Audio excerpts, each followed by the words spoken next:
ಪರಿಶುದ್ಧನೇ, ಮಹೋನ್ನತನೇ, ಸ್ವಾಮಿ ಸರ್ವಶಕ್ತನೇ, ಈ ವಾಕ್ಯದೊಂದಿಗೆ ಸ್ವಾಮಿ ನಿಮ್ಮ ಕರಗಳಲ್ಲಿ ನಾವು ಒಪ್ಪಿಸಿಕೊಡ್ತಾ ಇದ್ದೇವೆ ಹಾಗೂ ಪ್ರಾರ್ಥನೆ ಮಾಡುತ್ತೇವೆ. ನೀವು ಮಾತನಾಡ್ರಿ ತಂದೆಯಾದ ದೇವರೇ. ಯೇಸು ಸ್ವಾಮಿ ನೀವು ಮಾತನಾಡ್ರಿ, ಪವಿತ್ರಾತ್ಮರೇ ನೀವು ಮಾತನಾಡ್ರಿ. ನಾವು ಕೇಳುತ್ತೇವಪ್ಪ. ಕೇಳಿದ ಮಾತ್ರವಲ್ಲದೆ ಸ್ವಾಮಿ, ಅದ್ರ ಪ್ರಕಾರನೇ ಕರ್ತನೆ ನಾವು ಜೀವಿಸಲಿಕ್ಕೆ ನಿಮ್ಮ ಕೃಪೆ, ನಿಮ್ಮ ಸಾನ್ನಿಧ್ಯ, ನಿಮ್ಮ ಹಸ್ತ ದೇವರೇ ನಮ್ಮ ಮೇಲೆ ಇರಲಿ. ಯಾಕೆಂದ್ರೆ ಮನುಷ್ಯನ ಬಲ ಸಾಲದು ದೇವರೇ, ನಿಮ್ಮ ಬಲ ಇದ್ದರೆ ಸ್ವಾಮಿ ದೇವರೇ ನಾವು ಕರ್ತನೆ ಅದೇ ರೀತಿಯಾಗಿ ಜೀವಿಸಲಿಕ್ಕೆ ಸಹಾಯ ಆಗ್ತದೆ. ಹಾಗೆಯೇ ಈ ಪ್ರಾರ್ಥನೆ ನಿಮ್ಮ ಕರಗಳಲ್ಲಿ ಒಪ್ಪಿಸಿಕೊಡ್ತಾ ಯೇಸು ಸ್ವಾಮಿ ನಾಮದಲ್ಲಿ ಬೇಡಿಕೊಳ್ಳುತ್ತೇನೆ, ಪರಲೋಕ ತಂದೆ. ಒಂದು ವಾಕ್ಯ ಭಾಗವನ್ನು ತೆಗೆದುಕೊಳ್ಳೋಣ. ಕೀರ್ತನೆ ಗ್ರಂಥದಿಂದ 51ನೇ ಕೀರ್ತನೆ, ಅದರಲ್ಲಿ ಮೊದಲನೇ ವಚನವಾಗಿದೆ. ಸಾಕು, ದಾವೀದನ ಕೀರ್ತನೆ ಆಗಿದೆ. ಪ್ರೀತಿ ಸ್ವರೂಪನಾದ ದೇವರೇ ನನ್ನನ್ನು ಕರುಣಿಸು. ಹಾಲೆಲೂಯಾ. ದೇವರಲ್ಲಿ ಭಕ್ತರು ಮೊರೆ ಇಡುವ ಪ್ರಕಾರ, ಪ್ರೀತಿ ಸ್ವರೂಪನಾದ ದೇವರೇ ನನ್ನನ್ನು ಕರುಣಿಸು. ಯಾಕೆಂದ್ರೆ ನಿನ್ನ ವಾಕ್ಯವನ್ನು ತಿಳಿದೇ ಇರುವ ಸಮಯದಲ್ಲಿ ದೇವರೇ, ನಾನು ಲೋಕದಲ್ಲಿ ಜೀವಿಸುವಾಗ ನಿನ್ನ ಹೆಸರು ನನಗೆ ತಿಳಿಯದೇ ಇರುವಾಗ ಈಗ ತಿಳಿದಿದ್ದೇನೆ. ತಿಳಿದ ಬಂದ ಮೇಲೆ ನನ್ನನ್ನು ಕರುಣೆ ಮಾಡು ದೇವರೇ. ನನ್ನ ಇಂದಿನ ದಿನಮಾನಗಳಲ್ಲಿ ಸ್ವಾಮಿ ನಿನಗೆ ನಾನು ದೂರ ಇದ್ದೆ ಸ್ವಾಮಿ, ನಿನ್ನ ವಾಕ್ಯಕ್ಕೆ ದೂರ ಇದ್ದೆ ದೇವರೇ, ನಿನ್ನ ಹೆಸರಿನ ಮೇಲೆ ನಾನು ದೂರ ಇದ್ದೆ ಸ್ವಾಮಿ.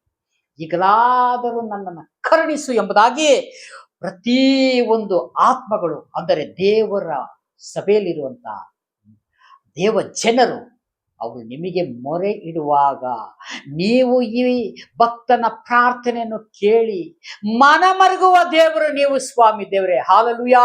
ಎಂದಿಗೂ ತೊರೆಯುವುದಿಲ್ಲ, ಕೈ ಬಿಡುವುದಿಲ್ಲ. ಪ್ರತಿ ದಿವಸ ನಾನು ನಿನ್ನ ಕೈ ಹಿಡಿದು ಕರಿತಾ ಇದ್ದೀನಲ್ಲ. ಹಾಲೆಲೂಯಾ. ನಿನ್ನನ್ನು ಕರಿತಾ ಇರುವಾಗ ನೀನು ನನ್ನನ್ನು ಬಿಟ್ಟು ದೂರ ಹೋಗಬೇಡ. ಹಾಲೆಲೂಯಾ. ದೇವರು ಪ್ರತಿ ದಿವಸ ಆತ್ಮದೊಂದಿಗೆ, ವಾಕ್ಯದೊಂದಿಗೆ ಮಾತನಾಡಿ ಸಹೋದರ ಸಹೋದರಿಯರೇ, ಪ್ರತಿ ದಿವಸ ನಿಮ್ಮನ್ನ ದೇವರು ಕರೀತಾ ಇದ್ದಾರೆ. ನನ್ನನ್ನು ತೊರೆಯಬೇಡ, ನನ್ನನ್ನು ಬಿಟ್ಟು ಹೋಗಬೇಡ. ಹಾಲೆಲೂಯಾ. ಯಾವತ್ತು ಈ ರೀತಿಯ ಆಗದಂತೆ ದೇವರ ಹೆಸರಿನಲ್ಲಿ ನಾವು ಬದುಕುವುದಾದರೆ ಖಂಡಿತವಾಗಲು ಸದಾಕಾಲ ದೇವರು ನಮ್ಮ ಸಂಗಡ ಇರುತ್ತಾರೆ. ಕೆಳಗಡೆ ಓದ್ಕೊಳ್ಳಿ. ನನ್ನ ಪಾಪವನ್ನು ಸಂಪೂರ್ಣವಾಗಿ ಸಾಕು. ಏನಿದೆ? ಕರುಣಾನಿಧಿಯಾದ ಕರುಣಾನಿಧಿ ನನ್ನ ದ್ರೋಹವನ್ನೆಲ್ಲ ಅಳಿಸಿಬಿಡು. ಇಲ್ಲಿ ಪ್ರೀತಿ ಸ್ವರೂಪನಾದ ದೇವರೇ ನನ್ನನ್ನು ಕರುಣಿಸು. ಕರುಣಾನಿಧಿಯೇ ನನ್ನ ದ್ರೋಹವನ್ನೆಲ್ಲ ಅಳಿಸಿಬಿಡು. ದೇವರೇ, ಯಾವಾಗ ಭಕ್ತನು ನಿಮ್ಮ ಹೆಸರಿನಲ್ಲಿ ಬರುವಾಗ ಅವನು ಹೇಳುವಂತ ಪ್ರಾರ್ಥನೆ ಆಗಿದೆ, ಕರುಣಾನಿಧಿಯೇ ನನ್ನ ದ್ರೋಹವನ್ನೆಲ್ಲ ಅಳಿಸಿಬಿಡು, ನನ್ನನ್ನು ಶುದ್ಧಿ ಮಾಡಿ ಕಾಪಾಡು. ಹಲ್ಲೆಲೂಯಾ. ಹಾಗೂ ನನ್ನ ದೋಷವನ್ನು ಪರಿಹರಿಸಿ ನನ್ನನ್ನು ಶುದ್ಧಿಗೊಳಿಸು. ನಾನು ಇಷ್ಟು ವರ್ಷಗಳ ದೋಷದಲ್ಲಿದ್ದೆ, ಅಪರಾಧದಲ್ಲಿದ್ದೆ, ನಿಂದೆಗಳ ಕೆಲಸ ಮಾಡ್ತಾ ಇದ್ದೆ, ನಿಮಗೆ ವಿರೋಧವಾದ ನಡತೆಗಳ ಎಲ್ಲದರಲ್ಲೂ ನಾನು ಭಾಗಿಯಾಗಿದ್ದೆ. ಅದನ್ನೆಲ್ಲವನ್ನು ನಿನ್ನ ವಾಕ್ಯವನ್ನ ಕೇಳಿ ನಾನು ಬಂದಾಗ ಸ್ವಾಮಿ ಇದೆಲ್ಲ ನೀನು ಅಳಿಸಿಬಿಡು ಎಂಬುದಾಗಿ ಭಕ್ತನ ಪ್ರಾರ್ಥನೆ ಆಗಿದೆ. ಪ್ರಿಯನಾದ ಸಹೋದರ ಸಹೋದರಿಯರೇ, ಹಾಲೆಲೂಯಾ. ಇದು ಯಾವಾಗ ನಾವು ಈ ರೀತಿಯಾಗಿ ನಂಬಿಕೆಯಿಂದ ಪ್ರಾರ್ಥನೆ ಮಾಡುವಾಗ ಆ ಪ್ರಾರ್ಥನೆಯನ್ನು ಕೇಳಿ ಉತ್ತರವನ್ನು ಕೊಡುವಂತ ದೇವರಾಗಿರುತ್ತಾರೆ. ಹಾಲೆಲೂಯಾ. ಹಾಗಾಗಿ ಯಾವಾಗಲೂ ದೇವರನ್ನ ಬಿಟ್ಟು ನಾವು ಯಾವ ಕೆಲಸಗಳನ್ನು ಮಾಡಬಾರದು. ಯಾಕಂದ್ರೆ ದಾವೀದನು ರಚಿಸಿದ ಕೀರ್ತನೆ ಆಗಿದೆ, ನನ್ನ ದ್ರೋಹವನ್ನೆಲ್ಲ ಅಳಿಸಿಬಿಡು ಎಂಬುದಾಗಿ ಈ ಲೋಕದಲ್ಲಿ ಇರುವಾಗ ಹೇಳಕ್ ಸಾಧ್ಯವೇ ಇಲ್ಲ.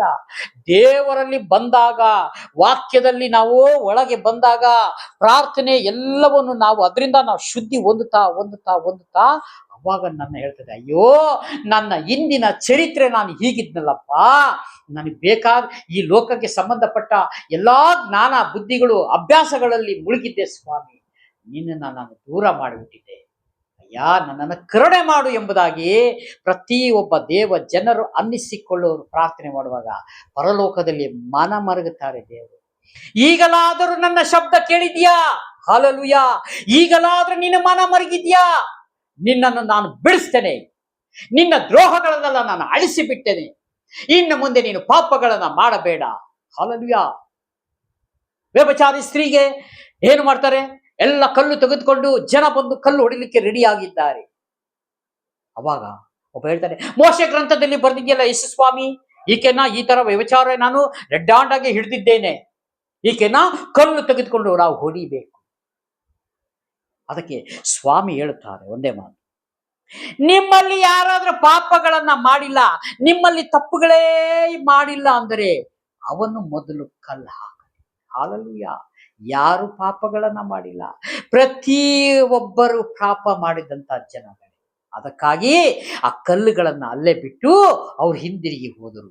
ಅವಾಗ ಯೇಸು ಸ್ವಾಮಿ ಹೇಳ್ತಾರೆ, ಪ್ರಿಯ ಸಹೋದರ ಸಹೋದರಿಯೇ, ನಿನ್ನ ಪಾಪಗಳನ್ನ ಕ್ಷಮಿಸಲ್ಪಟ್ಟಿದೆ, ಇನ್ನು ಮೇಲೆ ನೀನು ಪಾಪವನ್ನ ಮಾಡಬೇಡ. ಯಾವಾಗ ಆಕೆ ಬಂದು ದೇವರ ಹತ್ರ ಶರಣಾಗತಿ ಆಗುತ್ತಾಳೋ, ನನ್ನನ್ನು ಕಾಪಾಡು, ತಪ್ಪು ಮಾಡಿಬಿಟ್ಟೆ. ಇವತ್ತು ಅಷ್ಟೇ, ಈ ಕಾಲಘಟ್ಟದಲ್ಲಿ ಯಾರಾದ್ರೂ ತಪ್ಪುಗಳು ಸಿಕ್ಕಾಕೊಂಡು ಅವ್ರು ಯಾವ್ದಾರ ಒಂದು ಪರಿಸ್ಥಿತಿಯಲ್ಲಿ ಇರುವುದಂತ ಜನಗಳಾಗಿದ್ದರೆ ದೇವರ ಹತ್ರ ಹೋಗಿದ್ರೆ ಅವ್ರು ಬಿಡಿಸುವಂತವಾಗಿದ್ದಾರೆ. ಒಪ್ಪಿಕೊಳ್ಬೇಕು, ಸ್ವಾಮಿ ಇಂಥ ತಪ್ಪು ಮಾಡಿದೆ, ಇಂಥ ಪಾಪ ಮಾಡಿದೆ ದೇವರೇ, ನನ್ನ ಇಲ್ಲಿಂದ ಬಿಡಿಸು ದೇವರೇ ಎಂಬುದಾಗಿ ಕೇಳುವಾಗ ದೇವರು ಹೇಳ್ತಾರೆ, ಸಹೋದರ ನಿನ್ನ ತಪ್ಪು ಕ್ಷಮಿಸಲ್ಪಟ್ಟಿದೆ, ಇನ್ನ ಮೇಲೆ ಈ ತಪ್ಪುಗಳು ಪಾಪಗಳನ್ನ ಮಾಡಬೇಡ. ಎಷ್ಟು ಚೆನ್ನಾಗಿ ಮಾತಾಡ್ತಾರೆ ದೇವರು. ಇಂಥ ಭಾಗ್ಯ ಯಾರಿಗೂ ಸಿಕ್ಕದಿಲ್ಲ ಪ್ರಿಯನಾದ ಸಹೋದರ ಸಹೋದರಿಯರೇ.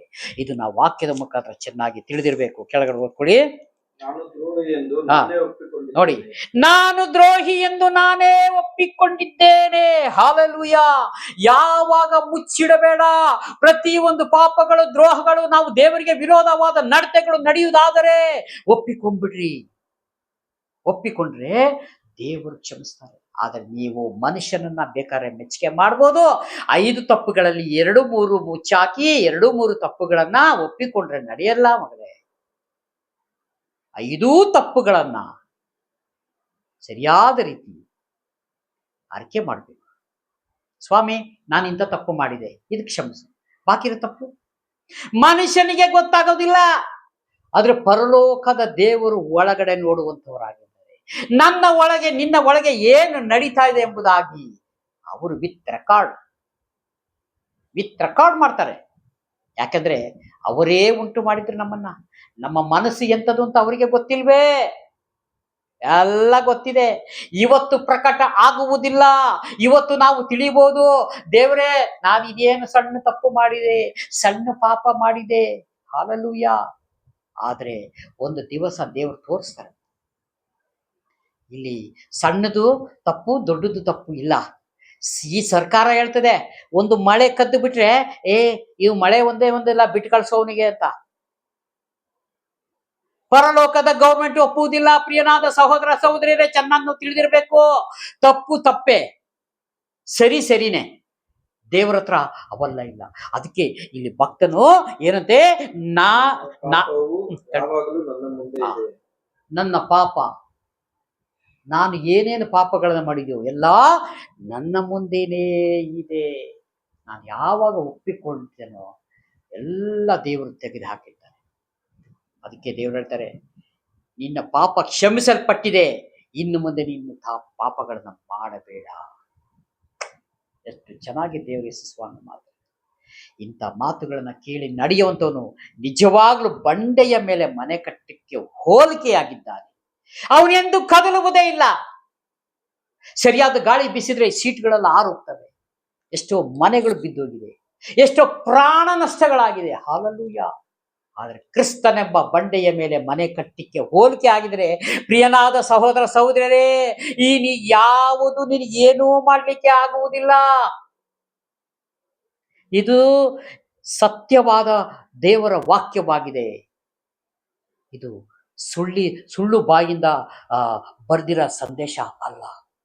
ದೇವರು ತಾನೇ, ವಾಯ್ಸ್ ಆಫ್ ಜೀಸಸ್ ಅಂದ್ರೆ ದೇವರ ಮಾತುಗಳಲ್ಲಿ ಇರೋದು. ಇದನ್ನ ನಾವು ಎಷ್ಟು ಧ್ಯಾನ ಮಾಡಿದ್ರು ನಮ್ಮ ಆಯುಷ್ಕಾಲ ಮುಗಿಯೋದ್ರೊಳಗೂ ಪೂರ್ತಿ ಮಾಡಲಿಕ್ಕೆ ಸಾಧ್ಯವೇ ಇಲ್ಲ. ಎಷ್ಟು ಜನಗಳು ಸತ, ಎಷ್ಟು ಸಾರಿ ನಾವು ಅಧ್ಯಾಯವನ್ನು ಧ್ಯಾನ ಮಾಡಿದ್ರು ಸತ ಹೊಸದಾಗಿ ದೇವರು ಮಾತನಾಡ್ತಾ ಇರ್ತಾರೆ. ಹೊಸದಾಗಿ ನಮ್ಮ ಆತ್ಮಕ್ಕೆ ಮಾತನಾಡ್ತಾರೆ ದೇವರು. ಹಾಗೆ ನಾವು ಯಾವಾಗ ಬೈಬಲ್ ಪೂರ್ಣ ಮಾಡಿದ್ದೇವೆ? ಯಾರು ಬೈಬಲ್ನ ಪೂರ್ಣ ಮಾಡಿದ್ದಾರೆ? ಎಂದಿಗೂ ಇಲ್ಲ.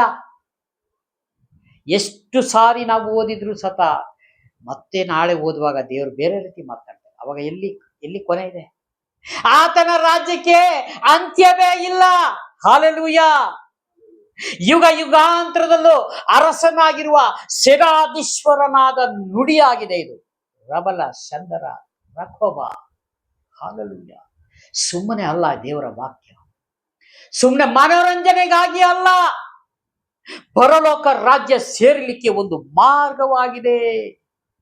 ಅದಕ್ಕೆ ಯೋಹಾನ ಪತ್ರಿಕೆಯಲ್ಲಿ ಬರೀ ನಾನೇ ಮಾರ್ಗವು, ನಾನೇ ಸತ್ಯ, ನಾನೇ ಜೀವವಾಗಿದ್ದೇನೆ ಎಂಬುದಾಗಿ ಯಾವಾಗ ಅದನ್ನ ಹಿಡ್ಕೊಂಡು ಹಿಂಬಾಲಿಸುತ್ತೇವೋ ಪರಲೋಕ ಮಾರ್ಗ ತೆರೆಯಲ್ಪಡ್ತದೆ. ನಮ್ಮನ್ನು ಕರ್ಕೊಂಡು ಹೋಗ್ಲಿಕ್ಕೆ ದೇವರು ಇವೆಲ್ಲ ನಮಗೆ ತಿಳಿಸಿಕೊಡ್ತಾರೆ. ಹಾಗಾಗಿ ಈ ಮೇಲ್ಗಡೆ ಇನ್ನೊಂದು ವಾಕ್ಯ ತೆಗೆದುಕೊಂಡು 4ನೇ ವಾಕ್ಯ, ನಿಮಗೆ ನಿನಗೆ ತಪ್ಪು ಮಾಡಿದ್ದೇನೆ, ಕೇವಲ ನಿನಗೆ ತಪ್ಪು ಮಾಡಿದ್ದೇನೆ ಸ್ವಾಮಿ. ಇಷ್ಟು ವರ್ಷಗಳ ಕಾಲ ನಿನ್ನ ಹೆಸರು ತೆಗೆದುಕೊಂಡು ನಾವು ನೆಗ್ಲೆಕ್ಟ್ ಮಾಡ್ಬಿಟ್ವಿ. ನಿನ್ನ ಹೆಸರು ತೆಗೆದುಕೊಂಡು ನಾವು ಸರಿಯಾದ ರೀತಿ ನಡೆಯಲಿಲ್ಲಪ್ಪ. ನಿನಗೆ ತಪ್ಪು ಮಾಡಿದೆ ಸ್ವಾಮಿ. ನನ್ನ ದ್ರೋಹ, ನನ್ನ ಪಾಪಗಳನ್ನೆಲ್ಲ ತೊಳೆದು ಬಿಡು. ನನ್ನ ಕುಟುಂಬಕ್ಕೆ ಸ್ವಾಮಿ ಎಂಥ ಆಪತ್ತುಗಳು ಬರೋದಾದ್ರೂ ಅದನ್ನು ತಪ್ಪಿಸಿ ಕಾಪಾಡುವಂಥ ದೇವರು ಏಕೈಕ ದೇವರು ಒಬ್ಬರೇ ಸ್ವಾಮಿ ಎಂಬುದಾಗಿ ನೀವು ಪ್ರಾರ್ಥನೆ ಮಾಡಿದರೆ, ಅದಕ್ಕೆ ಹಳೆ ಒಡಂಬಡಿಕೆಯಲ್ಲಿ ಹೇಳ್ತದೆ, ಸಂಹಾರ ದೂತನು ಈ ಬೀದಿಯಲ್ಲಿ ಹಾದು ಹೋಗುವಾಗ ಯಾರ ಮನೆಯ ಮೇಲೆ ರಕ್ತದ ಕಲೆ ಇರುತ್ತದೋ ಆ ಮನೆಯನ್ನ ಸಂಹಾರ ದೂತ ಬಿಟ್ಟು ಹೋಗುತ್ತಾನೆ. ಎಲ್ಲಿ ರಕ್ತದ ಕಲೆ ಇರುವುದಿಲ್ಲವೋ ಆ ಮನೆಯನ್ನ ಚೊಚ್ಚಲತನವನ್ನ ಹಾಲೆಲೂಯಾ. ಸಂಹಾರ ದೂತನು ಹಾಗೆ. ಇಲ್ಲಿ ನಾವು ಏನಂದ್ರೆ ಮುದ್ರೆ ಹಾಕಲ್ಪಟ್ಟ ಜನ, ಆಪತ್ತುಗಳು ಅನರ್ಥಗಳು ಇರುವಂತ ಈ ಜಗತ್ತಿನಲ್ಲಿ ಪ್ರತಿ ದಿವಸ ಅನ್ನ ಪಾನಗಳನ್ನ ಕೊಟ್ಟು ಸುಕ್ಷೇಮವಾಗಿ ತನ್ನ ಮಕ್ಕಳನ್ನ ದೇವರು ಕಾಯ್ತಾ ಇದ್ದಾರೆ. ಅದಕ್ಕೆ ನಾವೇನ್ ಮಾಡಬೇಕು? ಅವರು ಮಾಡಿದ ಉಪಕಾರಗಳಿಗೆ ಬದಲೇನ್ ಮಾಡ್ತಾ ಇದ್ದೇವೆ ನಾವು? ಹಾಲೆಲೂಯಾ. ಚೆನ್ನಾಗಿ ನಾವು ತಿಳಿದಿರಬೇಕು. ಅದಕ್ಕೆ ದಿನ ಮುರಾವರ್ತಿ ನನ್ನ ಹೆಸರಿನಲ್ಲಿ ಪ್ರಾರ್ಥನೆ ಮಾಡ್ರಿ, ನನ್ನ ಹೆಸರಿನಲ್ಲಿ ಅನೇಕ ಮಹತ್ ಕಾರ್ಯಗಳನ್ನ ಮಾಡ್ರಿ, ನನ್ನ ಹೆಸರಿನಲ್ಲಿ ದೆವ್ವಗಳ ಬಿಡಿಸಿರಿ, ನನ್ನ ಹೆಸರಿನ ಮೇಲೆ ರೋಗಗಳನ್ನ ಬಿಡಿಸಿರಿ, ನನ್ನ ಹೆಸರಿನಲ್ಲಿ ಸುವಾರ್ತೆ ಸಾರಿರಿ, ನಶಿಸಿ ಹೋಗ ಆತ್ಮಗಳಿಗೆ ದೇವರ ವಾಕ್ಯವನ್ನ ಸಾರಿರಿ. ವಾಯ್ಸ್ ಆಫ್ ಜೀಸಸ್ ನುಡಿಯಿರಿ ಅವರ ಮೇಲೆ. ಒಂದು ದಿವಸ ಆ ನುಡಿ ಅವರ ಮೇಲೆ ಕಾರ್ಯ ಮಾಡ್ತದೆ. ದೇವರ ಹೆಸರು ತೆಗೆದರೆ ದುರಾತ್ಮನುಗಳು, ದಾವಿದನ ಕುಮಾರನೇ ನನಗೊಡವೆ ನಿನಗೇಕೆ? ಹಾಲೆಲೂಯಾ. ದೆವ್ವಗಳು ಕೇಳ್ತವೆ, ನನ್ನ ಸಮಯ ಬಂದಿಲ್ಲ, ಈಗಲೇ ಕಾಡ್ತಿದ್ಯಾ ಸ್ವಾಮಿ. ಅಪ್ಪಣೆ ಕೇಳ್ತವೆ, ನನಗೆ ಹಂದಿಯ ಒಳಗೆ ಹೋಗ್ಲಿಕ್ಕೆ ನನಗೆ ಅಪ್ಪಣೆ ಕೊಡು. ಹಾಲೆಲೂಯಾ. ಅಂತ ಮಹತ್ ಕಾರ್ಯ ಮಾಡುವಂತ ದೇವರ ಹೆಸರಿನಲ್ಲಿ ಬದುಕುವವರು ನಾವು ಹೇಗಿರ್ಬೇಕು? ಅದಕ್ಕೆ ಪ್ರತಿ ದಿವಸ ದೇವರ ವಾಕ್ಯವನ್ನ, ದೇವರೇ ಇಷ್ಟು ವರ್ಷಗಳ ಕಾಲ ನೀವು ಕೊಟ್ಟಿದ್ದ ಆಯುಷ್ಕಾಲಕ್ಕಾಗಿ ಸ್ತೋತ್ರ, ಆರೋಗ್ಯಕ್ಕಾಗಿ ಸ್ತೋತ್ರ, ಬಲಕ್ಕಾಗಿ ಸ್ತೋತ್ರ ಎಂಬುದಾಗಿ ಅವರನ್ನ ನಾವು ಮಹಿಮೆ ಪಡಿಸಬೇಕು. ನಮ್ಮನ್ನ ಭೂಮಿ ಮೇಲೆ ಬಿಟ್ಟಿರೋದು ಅದಕ್ಕೆ. ಏನೋ ದೊಡ್ಡ ದೊಡ್ಡ ಕೆಲಸ ಮಾಡಿ, ದೊಡ್ಡ ದೊಡ್ಡ ಪಟ್ಟಣ ಕಟ್ಟೋಣ, ದೊಡ್ಡ ದೊಡ್ಡ ಕನ್ಸ್ಟ್ರಕ್ಷನ್ ಮಾಡೋಣ, ದೊಡ್ಡ ದೊಡ್ಡ ಬೇರೆ ಬೇರೆ ಎಲ್ಲಗಳನ್ನು ಮಾಡೋಣ, ಹೆಸರು ಸಂಪಾದಿಸೋಣ. 70 ವರ್ಷಗಳ ಕಾಲ ನಿನ್ನ ಹೆಸರಿರ್ತದೆ ಬಾಕಿ, ಆಮೇಲೆ ನಿನ್ನ ಹೆಸರು ಸತ ಎಲ್ಲೂ ಇರುವುದಿಲ್ಲ. ಎಲ್ಲಿರ್ತದೆ ನಿಮ್ಮ ಹೆಸರು? 4 ದಿವಸ ಮನೆಯಲ್ಲಿ ಅಳುಬೋದು, ಓಡಾಡ್ಬೋದು. 5ನೇ ದಿವಸ ಯಾರು ಹೆಸರು ಎತ್ತವರೇ ಇಲ್ಲ. ಎಲ್ಲಿ ಹೋಯ್ತು ನಿನ್ನ ಹೆಸರು? ಎಲ್ಲಿ ಹೋಯ್ತು ನಿನ್ನ ಆಸ್ತಿ? ಎಲ್ಲಿ ಕೂಡಿಟ್ಟೆ ನಿನ್ನ ಸಂಪತ್ತುಗಳಲ್ಲ? ಯಾವುದು ತೆಗೆದುಕೊಂಡು ಹೋಗೋದಿಲ್ಲ. ನೀನು ಹೋಗುವುದಾದ್ರೆ ಪರಲೋಕಕ್ಕೆ ಮಾರ್ಗ ಇದು ಒಂದೇ ಆಗಿದೆ. ಪ್ರಿಯನಾದ ಸಹೋದರ ಸಹೋದರಿ, ಇದು ಚೆನ್ನಾಗಿ ನಾವು ಅರ್ಥ ಮಾಡ್ಕೊಂಡು, ಪರಲೋಕಕ್ಕೆ ಮಾರ್ಗ ಯೇಸು ಸ್ವಾಮಿ ಒಬ್ಬರೇ ಆಗಿದ್ದಾರೆ. ಇದು ಯಾವಾಗ ನಾವು ಇದನ್ನು ಹಿಡ್ಕೊಂಡು ಧ್ಯಾನ ಮಾಡ್ಕೊಂಡು ನಂಬಿಕೊಂಡು ಹೋಗ್ತೀವೋ, ಜೀವ ಎಂಬ ಜಯಮಾಲೆ ನಮ್ಮದೇ. ಈ ಕೊಟ್ಟಂತ ವಾಕ್ಯ ಸಂದೇಶಕ್ಕಾಗಿ ಸ್ತೋತ್ರ. ಕಣ್ಮುಚ್ಚಿ ಚಿಕ್ಕ ಪ್ರಾರ್ಥನೆ ಮಾಡಿಕೊಳ್ಳೋಣ. ಪ್ರೀತಿ ಸ್ವರೂಪನಾದ ದೇವರೇ, ರಾಜಾದಿ ರಾಜನೇ ಯೇಸು ಸ್ವಾಮಿ, ನಿಮಗೆ ಮಹಿಮೆಯಾಗಲಿ. ಈ ಕೊಟ್ಟಂತ ಸಂದೇಶಕ್ಕಾಗಿ ಸ್ತೋತ್ರ. ಪವಿತ್ರಾತ್ಮರೇ, ನೀವು ನಡೆಸಿದಕ್ಕಾಗಿ ಸ್ತೋತ್ರ ದೇವರೇ. ಕರ್ತನೆ, ಈ ವಾಕ್ಯದಿಂದ ಸ್ವಾಮಿ ದೇವರೇ, ನೀವು ಬಲವಾಗಿ ಉಪಯೋಗ ನೀವು ಸ್ವಾಮಿ, ನೀವು ಕರ್ತನೆ ಎಲ್ಲಾ ಜನಾಂಗಗಳಿಗೂ ಸ್ವಾಮಿ ದೇವರೇ ರಕ್ಷಣೆ ಮಾರ್ಗವನ್ನು ತೋರಿಸ್ತಿದ್ದೀರಪ್ಪ. ಅದಕ್ಕಾಗಿ ಸ್ತೋತ್ರ ಸ್ತೋತ್ರ ಸ್ತೋತ್ರಪ್ಪ ದೇವರೇ. ವಿಡಿಯೋ ಮುಖಾಂತರ ನೋಡಿದ ಪ್ರತಿಯೊಂದು ಕುಟುಂಬಗಳದ ಭದ್ರಕೋಟೆಯನ್ನು ಮುಚ್ಚುಮರೆ ಮಾಡು ತಂದೆ, ಮಗ, ಪವಿತ್ರಾತ್ಮ ನಾಮದಲ್ಲಿ ಸ್ವಾಮಿ ಆಶೀರ್ವದಿಸು, ಬಲಪಡಿಸು. ಯೇಸು ಸ್ವಾಮಿ ನಾಮದಲ್ಲಿ ಬೇಡಿಕೊಡುತ್ತೇನೆ, ಜೀವನ ಪರಲೋಕ ತಂದೆ. ಆಮೆನ್. Praise God. ದೇವರೆಲ್ಲರನ್ನು ಆಶೀರ್ವದಿಸಲಿ. ಆಮೆನ್.